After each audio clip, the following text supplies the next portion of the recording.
Benjamin Lachkar, bonjour. Bonjour. Merci d'être avec nous ce matin sur Studio Kalita. Vous êtes le premier invité au lendemain de ces fêtes de Tishri et bien entendu, nous allons parler de l'information qui est tombée quelques minutes après la fin de Simchat Torah hier soir, la décision de Binyamin Netanyahou de rendre le mandat que lui avait confié le président de l'État il y a de cela quasiment 4 semaines pour tenter de former une coalition gouvernementale. Cette décision, c'est un échec pour le Premier ministre ? Évidemment oui, mais en même temps c'est le résultat des élections et surtout du refus des gens de blanc-bleu de négocier. En fait, la stratégie des gens de blanc-bleu, c'est soit d'attendre qu'il y ait une révolte hypothétique au Likoud qui n'arrivera jamais, soit d'aller réellement aux troisièmes élections. Je pense qu'ils sont persuadés que s'il y aura des troisièmes élections, ils s'en sortiront encore mieux. C'est leur stratégie, une stratégie du pire, où ils veulent aller aux troisièmes élections. Ça veut dire, vous pensez qu'il y a vraiment des responsables politiques qui aujourd'hui considèrent que la seule option pour Israël, c'est d'aller vers des troisièmes élections ? Non, ils espèrent qu'il y aura une révolte au Likoud, mais bon, il n'y a aucune raison qu'il y ait une révolte au Likoud, c'est un parti démocratique qui soutient son dirigeant.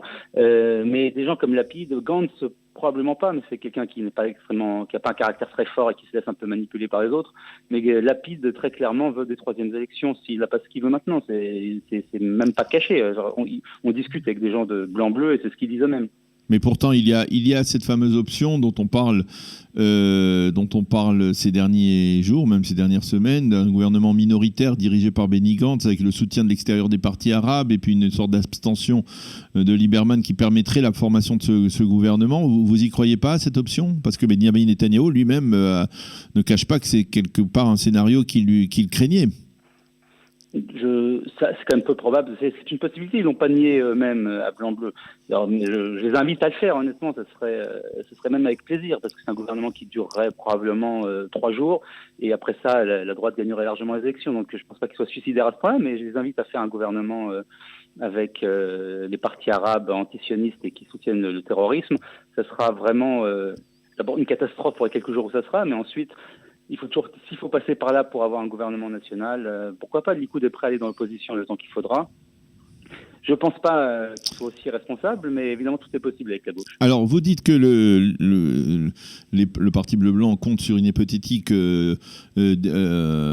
révolte au sein du Likoud, mais peut-être que tout simplement il compte sur un effritement de ce fameux bloc des 55 députés, des partenaires de la coalition, de l'ancienne coalition, c'est-à-dire les partis orthodoxes, peut-être pas obligatoirement le parti Yemina, mais les partis orthodoxes, vous ne craignez pas qu'ils finalement soient tentés de rejoindre un gouvernement qui serait dirigé par Benny Gantz, y compris avec la présence de Yair Lapid, pour tout simplement rester dans l'environnement du pouvoir ? Pas spécialement. D'abord, ils ont déjà prouvé dans le passé qu'ils étaient prêts à aller dans l'opposition. Ensuite, qu'est-ce qu'ils ont à gagner avec des gens qui sont anti-religieux et dont la campagne a été axée principalement sur le fait de les obliger à aller à l'armée ou de couper l'argent qui va chez eux. Donc ça n'a pas une grande logique. Et de toute manière, même si les partis ultra-orthodoxes décident de rejoindre la gauche, et il n'y aura toujours pas 61 mandats, ça fait 60. Donc dans tous les cas, c'est pas une option. C'est un gouvernement qui lui aussi durerait c'est pas quelques semaines, quelques mois, enfin c'est pas quelque chose de stable. Le seul gouvernement stable, c'est un gouvernement d'union nationale basé sur le bloc de droite et blanc-bleu. Et s'il le faut, juste le parti Hossein Israël de Gantz. Et je pense que c'est la meilleure solution, c'est que si Lapid reste irresponsable, il faudrait que Benny Gantz quitte Yair Lapid, que blanc-bleu, qui rappelons n'est pas un vrai parti, mais c'est une coalition de 3 partis différents, se séparent et que voilà. Alors, dans un tel cas de figure, Benny Gantz serait le Premier ministre, officiellement. Non, il n'y a aucune raison que ce Premier ministre avec 17 mandats ou 20 mandats, je ne sais pas combien il en a exactement. Oui, mais si c'est lui qui a si c'est lui qui a repris la main, qui soit confié par le président. C'est l'importance, c'est les négociations qui décident.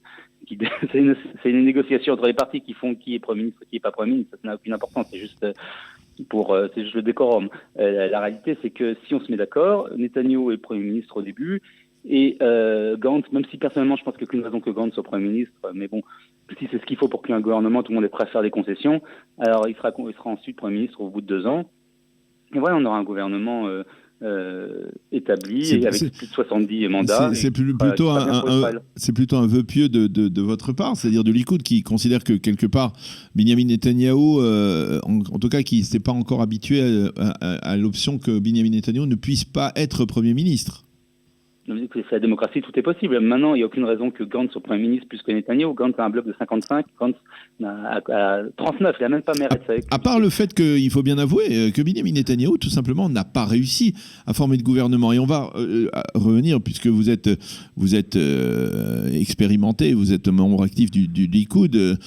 Finalement, Benyamin Netanyahou, le magicien du Likoud, l'homme qui a gouverné plus longtemps que n'importe quel autre homme politique à la tête du pays, bien finalement ces dernières années, on peut dire que ça grince quelque part au niveau de son soutien. C'est-à-dire que, revenons aux élections de 2015, il a réussi à former un gouvernement à l'époque de 61 députés qui s'est renforcé avec Lieberman par la suite. Et lorsque Lieberman a quitté, eh bien, en 2019, il a eu des difficultés. Il n'a pas réussi à former un gouvernement après les élections d'avril, et il n'a pas réussi à former un gouvernement après les élections de septembre.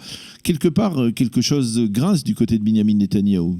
Est-ce que ce serait ces affaires judiciaires ou... Ça s'appelle les élections, avec des résultats d'élections. Si, par exemple, Bennett et Shaked n'avaient pas eu la bonne idée de créer leur parti Nouvelle Droite en décembre l'année dernière, la droite aurait gagné en avril et on serait pas en train de discuter de ça. Mais Netanyahou aussi, on peut dire, avec des si, on pourrait pas mettre Paris en bouteille, mais si Netanyahou n'avait pas puisé... C'est pas une question de magique, c'est pas une question de Non, magique, mais si par exemple Netanyahou n'avait pas puisé dans l'électorat de Shaked et de Bennett en avril dernier, eh bien peut-être que... Non, il n'y a pas d'électorat de Shaked et de Bennett. Il y a des électeurs qui sont tous indépendants, qui votent pour qui ils ont envie. Les électeurs n'appartiennent pas à Shaked et Bennett. Surtout, c'est un parti qui n'existait pas, donc je vois pas comment les électeurs pourraient leur appartenir. Les gens choisissent pour qui ils ont envie. Si Bennett et Shaked n'étaient pas sûrs de passer, ils n'avaient qu'à pas se présenter. D'ailleurs, c'est réellement ce qu'ils auraient dû faire. Ils n'avaient aucune raison de créer un nouveau parti qui ne servait strictement à rien. Et on a vu le résultat. Maintenant, ils ont tiré les conclusions. Je vois que Bennett est aujourd'hui beaucoup plus conciliant et Shaked aussi. Je pense personnellement qu'ils devraient se retirer de la vie politique pendant quelques années, vu ce qu'ils ont fait. Mais bon, en attendant, c'est pas le sujet. Le principal responsabilité, c'est évidemment Lieberman qui a menti à ses électeurs et qui a trahi le camp de la droite pour des raisons d'intérêt personnel pur et simple, et que le fait qu'il y ait des gens qui le soutiennent et qui votent pour lui est quand même absolument ahurissant. C'est un escroc, c'est un homme qui ne s'intéresse qu'à lui-même, c'est un homme qui n'a aucun, qui est 20 ans dans la politique, qui n'a jamais fait quoi que ce soit. Genre, ça fait 20 ans qu'il est à la Knesset, il n'y a pas une réforme, pas une loi, rien qui a son nom. Il a été ministre, il a rien changé dans rien du tout. Et les gens continuent, qu'il y ait des gens qui continuent, surtout dans le public russe, parce que c'est l'essentiel de son électorat, qui continuent à voter pour lui, est absolument ahurissant. Mais voilà, c'est le résultat, c'est la démocratie. Et c'est ça qui nous explique la situation actuelle. Maintenant, qu'est-ce qui peut, à votre avis, Benjamin Lashkar, qu'est-ce qui peut débloquer cette situation? Ce matin, nous allons le mentionner dans la revue de la presse et des médias israéliens. Certains observateurs affirment que la seule chose qui peut débloquer la situation, c'est une décision du conseiller juridique du gouvernement concernant Netanyahou. C'est-à-dire qu'il l'accuse ouvertement, qu'il inculpe ouvertement Netanyahou, ou alors tout simplement qu'il l'innocente et qu'il ferme au moins une partie des dossiers judiciaires le concernant. Vous pensez que véritablement ça peut modifier la carte politique israélienne, une telle décision du conseiller? C'est une question qu'il faut poser à la gauche, puisque c'est eux qui sont obsédés par ces histoires. Ça serait ahurissant aussi que la décision soit prise maintenant. Dans la pratique, en général, quand il y a un chinois, ça prend entre 6 mois et 1 an avant qu'on ait une réponse. Là, ils veulent une réponse au bout d'1 mois ou de 2 mois, sur une affaire aussi, sur 3 affaires qui sont complexes. Serait évidemment vraiment suspect aussi, c'est-à-dire que les décisions... Vous ne croyez pas qu'il faut peut-être tout simplement, une fois qu'on a réglé ces affaires, c'est-à-dire même si... mais je serais très content que ces affaires soient réglées, puisqu'elles sont complètement ridicules, mais la seule façon de débloquer, c'est que Lapid descende de ses grands chevaux, que Lieberman revienne à la raison, ce qui à mon avis ne va pas arriver. Donc la seule façon de régler et d'empêcher des troisièmes élections, c'est que Gantz prouve qu'il a un leader, puisqu'il veut être Premier ministre, alors qu'il prouve qu'il a un leader, qu'il quitte Lapid, qui décide d'être autonome et de faire ce que lui il a envie, parce que lui il a envie de rejoindre le gouvernement de Netanyahou, il le cache pas, il l'a dit dans des discussions privées, lui il a envie, alors qu'il arrête d'être l'otage de Lapid et qu'il prenne sa responsabilité.